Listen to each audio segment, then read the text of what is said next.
Yes. Okay, so there were some awards that were given out by President Trump at the Kennedy Center, and Gene Simmons and his lovely bride were there. Looks like a James Bond villain, doesn't it? Yeah. It's kind of low, the volume. That's what I was going for. If I could start off, I want to ask you about the American Music Fairness Act. You'll be on Capitol Hill talking about that. Why is that an important issue to you? Why radio specifically? First of all, in these polarizing times, we have to stress that it's going to be bipartisan. Marsha Blackburn's going to be there. Mr. Schiff is going to be there. Democrats and Republicans align in the idea that if you work hard in America, you should get paid. You guys are all making a fortune doing this. You're not doing it for free. Don't shake your head. I know you got zillions. And so when we all hear for half a century or more, the voice of Elvis Presley or Frank Sinatra, did you know that the recording studio, the record company, the writers, and the publishers, everybody gets paid except the reason we tune in to the radio station in the first place, because we love those performers. They get zero. That's got to change, not just for the past, but for the future artists of America, because we created rock and roll, blues, hip hop, country and western music, and jazz and so on. And we have to protect the idea that in America, if you work hard, you should get paid. And that's good. I guarantee you. Yeah, it's really low. Did you hear it? I did, and I think this is a case of, listen, what drives the band Kiss and Gene Simmons is greed. As far as I know, it's one of the sins, 7 deadly sins, I think. So to have some millionaire sit here and talk to me that I should get paid, I'm like, really? What do you know about me?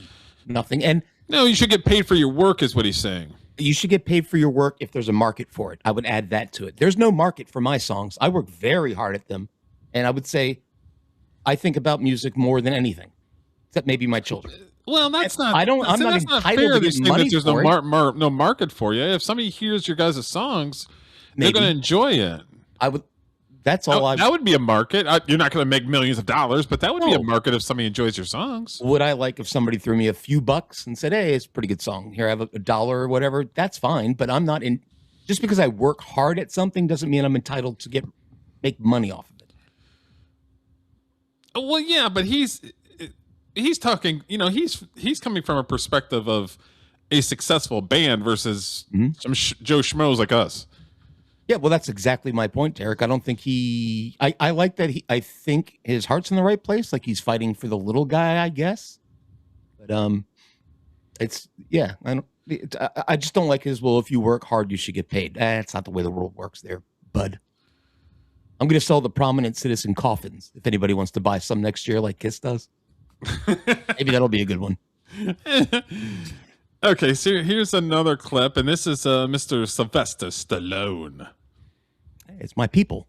Yeah, we like Sly. Mr. Stallone. Mr. Stallone. Mr. Stallone, can you tell us? Mr. Stallone, congrats. Congrats. How does this feel? Yeah, AP. How does this feel for you to be here tonight, man? How does it feel? How does it feel? Well, you know, it's kind of like being in the eye of a hurricane. You're not sure yet until you're able to analyze it. Like, this is an amazing event, but when you're caught up in the middle of it, it's hard to take it in until the next day. You know what I mean? But I'm incredibly humbled by it. It's been quite a journey, what it took for you to make that film after as a struggling actor and all the things you had to do to be here today. Looking back on that struggle in making Rocky, how do you feel? Well, it's interesting you say that because I've never been goal-oriented, ever. And a lot of people are shocked when I say that because you just do what you do. And I thought the one thing I have in common with 99% of the world, we're all underdogs. I mean, we all start out as underdogs. And we persevere, and hopefully we kind of attain our vision. But that's the one. In the original Rocky, still, I mean, it still hits for me. It's those when movies I watch that movie, it still hits. And he did it all himself. Yeah, it's amazing. I think they basically told him he was an idiot and didn't know how to act. No, I love it. That's inspiring, though, isn't it, Derek? To see he's like, no, this is the movie I want to make, and I'm going to fucking make it. And then it won the fucking Oscar. Yeah. is that you didn't have to be a white collar, blue collar. Everyone related to the struggle. That's right. That's particularly American, isn't it? We say that, but it is American. It really is, because we came in fighting. Let's face it. Since the Pilgrims landed here, it's been an uphill battle. So yeah, we're very relatable to struggle. This film captures that fight, which I think is part of its. I know, but it wasn't like an obvious ploy. It just happened, Thank you, guys. Appreciate it. The president, Mr. Stallone, the president had such, he's so, he really finds so much emotion in your work and so much inspiration in your work. What does it feel like to have the president of the United States? It's the ultimate, but it's one thing that we have in common. Even though he's been incredibly successful in his life, and we have, there's still a portion of us that consider ourselves underdogs. We're not completed works of art. We still have a long way to go to be really self-satisfied with who we are. And it's an ongoing struggle, and that's what I think kind of blends us together, at least in my career. Are you satisfied with who you are right now, or is there something left? No, we got to work on the paint. We got to work on the outside a little bit. Yeah, I am to a point, but the satisfaction comes in the admiration of others. If you're admired, then you should be sort of. I would love to be in a room with Sylvester Stallone for 15 minutes and just ask him about movies, making movies when he was, a young guy. And yeah, I bet you if he talked to me for 15 minutes, I'd be all hype after the conversation. Oh, yeah. Ready to go. I'd be a better person for it. Like, oh, you're right. Damn it. I'm fucking Rocky. I'm going to go get it. Hell yeah. And then I remember being a little kid and going to the movies and watching those movies and celebrating that Rocky won. And then when he fought the Russian and everybody's like, boo, yay! Yeah. Boo, yay! Yeah. But those movies. I remember being a little kid doing all that stuff, Especially the first movie. It's a film with boxing in it. But it's not don't think it's a boxing movie. No. It's a story about, like he said, he's absolutely right, an underdog. And good people root for underdogs, in my opinion. Yeah. You want the underdog, as long as they're living their life correctly and making an effort, you want to see people succeed. Yeah. And that's a great. I don't like artificial underdogs where it's just propped up because of propping up. If you work hard and you put your time in and you take your punches and you take your knocks and you get up, I got nothing but respect for you. Right. If you're propped up because of whatever, I got nothing for you. Like Shedeur Sanders. We talk about him sometimes. There's an artificial underdog right there. Podcast of how the whole thing is bullshit. No. But I do have a clip, though, that is kind of funny. But okay. We'll get to it. Satisfied with yourself, like the fact that I have an amazing wife and children, and that's where the admiration comes from. In the beginning, whether actors like to admit it or not, they need the love of strangers, the admiration of people in the dark, the audience. But as you grow older, you realize you need the ones that have been with you throughout the struggle, and the audience, though valuable, they come second. What did you tell your wife when you won this award? Oh, I told her how much I loved her and that she's my award. Thank you. Last question. We're going to go back to last question. Describe President Trump as the second George Washington after the election. How do you feel now? Do you still feel that way? Yeah, I do. I think he's an extraordinary man. This is the toughest job in the world, and it's really easy for people to be critical, and I get it. I mean, you are, because we're dealing with tremendous confrontation around the world. But I still, and I said it last night, I think he's an extraordinary human being. The one thing that people don't realize, and I've known him for 30 years, he's very, very gracious. Like, he'll remember your kids' names.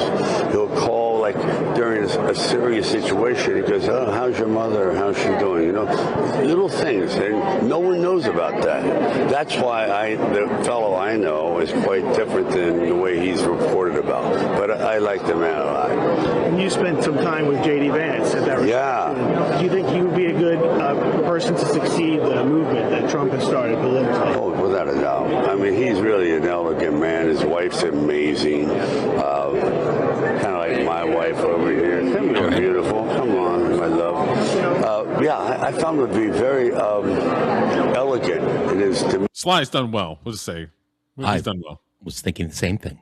demeanor. He was quite humbling, not humbling, but he was quite generous in his words to me and to my family. His daughters are gorgeous. Are they? I'm not surprised. Sly's a good-looking guy.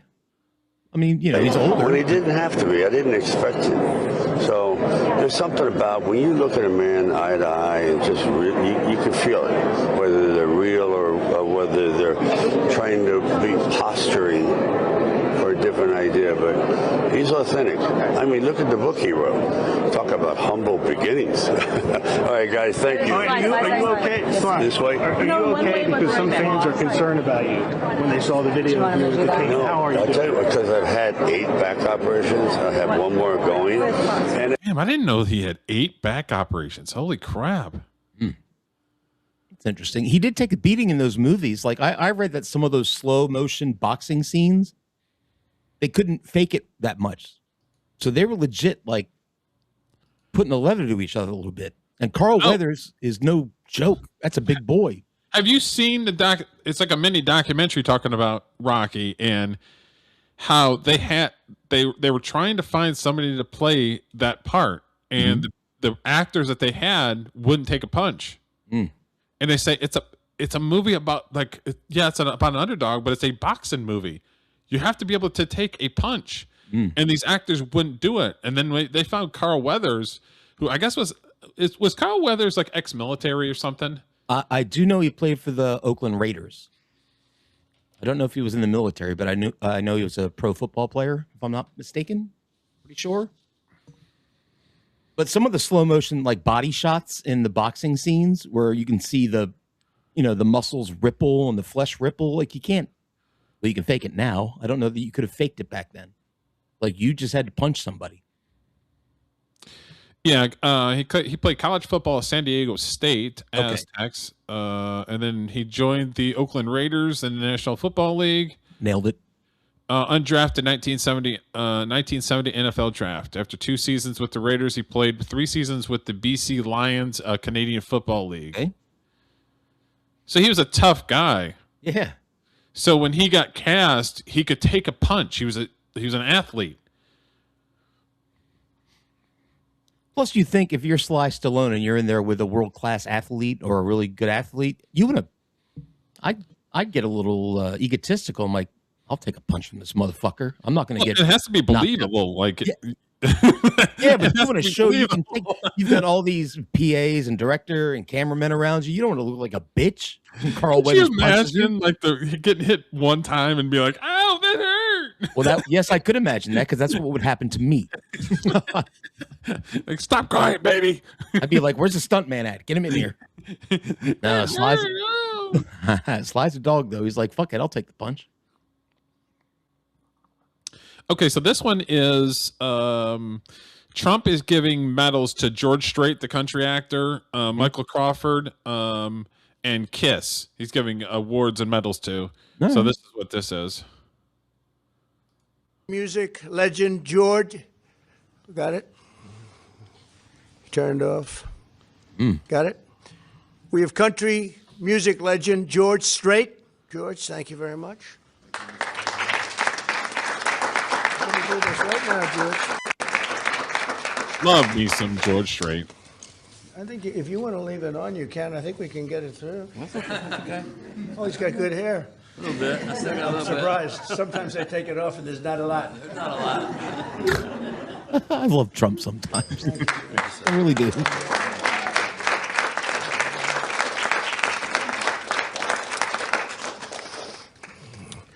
We have a great star of Broadway. I've seen the show many times and other shows of his. Michael Crawford. Michael, thank you. So this is basically him giving out attaboys for people who have publicly supported him, right? Very good. Thank you. I don't think Kiss hasn't said much about Trump. Kiss only cares about money. Trump's a money guy. I think there's probably at least a mutual respect between the two of them. But you may be right. George Strait doesn't publicly come out and endorse anybody. All right. I'm just going by what I think I know about Trump, where he's not going to put a medal around. I think you're looking into it a little bit more, because George Strait has never said anything political in the 30 years I've been following the dude. All right. I mean, he's a Christian. He's a country guy. He's an old school country guy. So people assume, but I've never heard him say anything political. I wouldn't know. I stand corrected. Michael, congratulations. Thank you. Beautiful. We have the disco queen, and she was indeed. And nobody did it like Gloria Gaynor. Yeah, Gloria, thank you very much. I mean, honestly, when I hear disco queen, the first person I think of is Donna Summer. Oh, that's a good But idea. she's no longer with us, unfortunately. That's beautiful. Thank you, Gloria. Get the backup. Thank you, darling. A friend of mine, a wonderful person, a spectacular person, one of the true great movie stars. There aren't many. There used to be a lot. There aren't many now. But he's one of the great legends and had some of the greatest movies ever, including the top grossing movies ever. Sylvester Stallone. Sly. Thank you. Proud of you. What's up with this pimp game? Go on, slide. This is great. No, because he was talking about it before. He had all the back surgeries. I know. I was just cracking wise. That's good. You're evil. Thank you, Sly. Don't bring that evil on Sly. Come on. And the members of the incredible rock band Kiss. Well, two of them. Paul Stanley, Gene Simmons, Peter Criss, Oh, and Ace Frehley, Oh, who now is resting in peace, and his beautiful daughter is here to accept the award. Thank you very much. Thank you for being here. Thank you. good for you, Trump. The original Kiss, the real Kiss. I like that. I like that the other guys were included. That's good. That's pretty good stuff, huh? Let me turn that around. Thank you. What's up, Paul Stanley? That's great. My friend for a long time. Gene Simmons is going to take that medal straight to the pawn shop. My friend for a long time.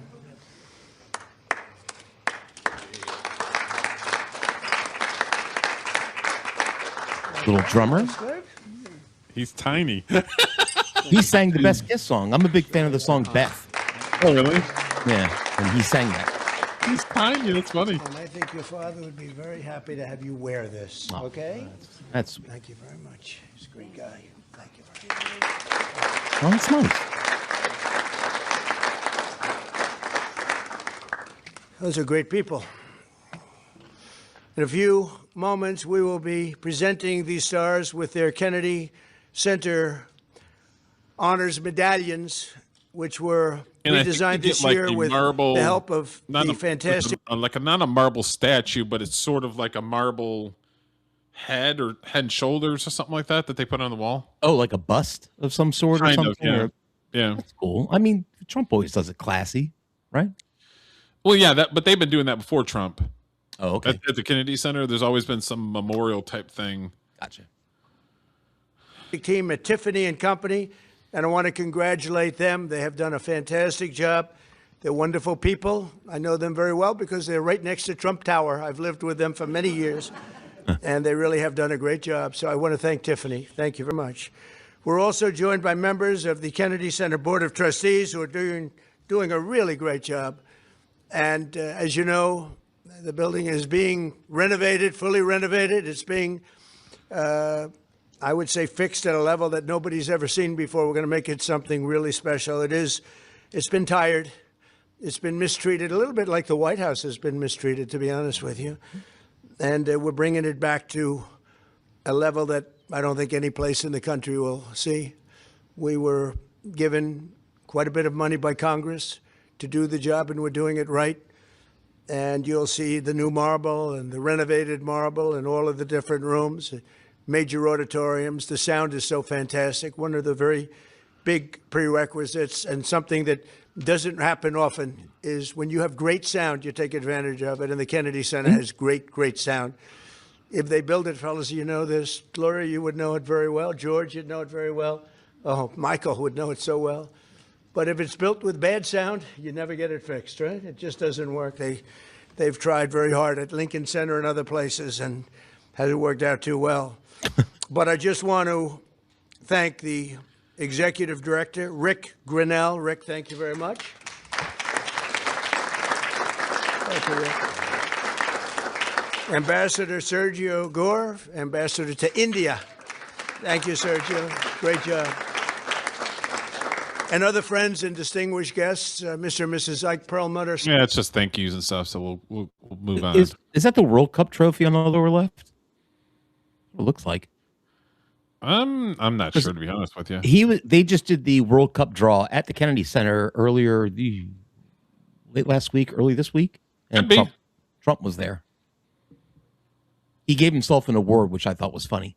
He created an award called the inaugural FIFA Peace Award, and he had it presented. Peace Award. Yeah, and then he had it presented by the president of FIFA to himself, which was amazing. I thought that was the height of audacity, which is why I love Trump.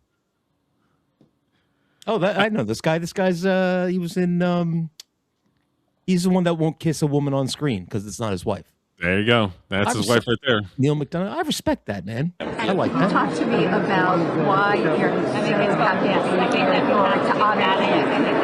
Well, who else to honor in Hollywood other than the guy who's, as I was saying, has employed tens of thousands of people. His movies have amassed billions of dollars. What he's done to the economy in America alone and across the world is truly remarkable. But it's the entertaining that he's done. All the films that he's such a great bad guy.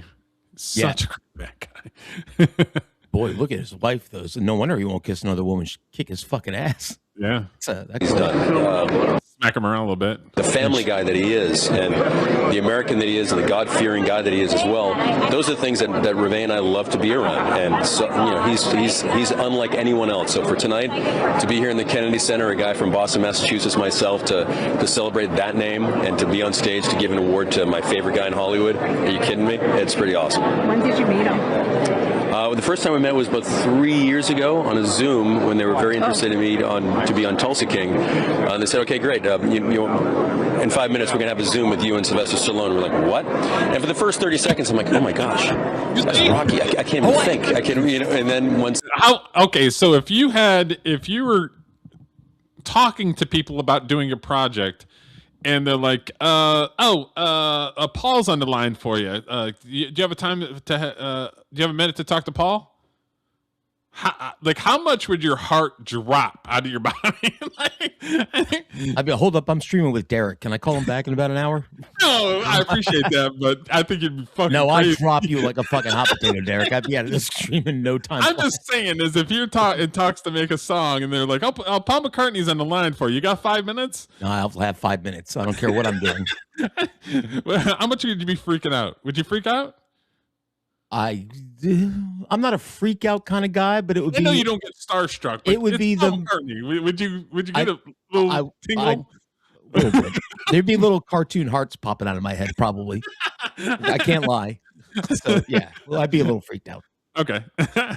Once you meet him and start talking to him, he diffuses all tension, and he's just such a grounded human being. And we've had a ball playing in the sandbox on Tulsa King for the last 3 years. So what are you going to say to me about it? You're going to have to watch. Yeah. And otherwise, we have to kill you. That's right. I'm a villain. That's right. I like her. That's why we can't reveal. All right. We got to go.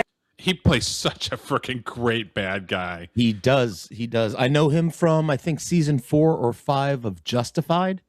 He was in Walking Tall. He did that Homestead. He was in Yellowstone as a character in Yellowstone. He's such a freaking great bad guy. Holy crap. Maybe that's why he's such a nice guy in real life, because he gets to take out all his frustrations. Yes, through acting. Yeah, and he's the one that said he won't kiss anybody other than his wife. Yeah, he's the one. Hey, I respect that. I mean, he got blacklisted 2 years because of it. What? Well, they basically said, no, we're not hiring this guy. He's Christian. Yeah, I know he's Christian, but he's difficult on set is basically what they tried to say. Why can't they just get a stand-in to kiss the girl because he don't want to kiss some other girl? It was some sort of deal breaker or some shit that they basically blacklisted him for like 2 years. Well, he seems to have done fine In the end, his wife's in the girl. long run, yes. Yeah. But yeah, such a great freaking actor, such a great villain. If I have any movie and I'm looking for a villain, this is the first guy I'm calling. You know what it is with him? I think I agree, but from watching him on screen, it's his eyes. That's like yes, he's got those like icy makers. blue eyes, and Yes. he just like destroys you with the icy blue eyes. Yeah. Mm-hmm. Because anybody who has eyes that color, you're like, this motherfucker just might be a little crazy. Yeah.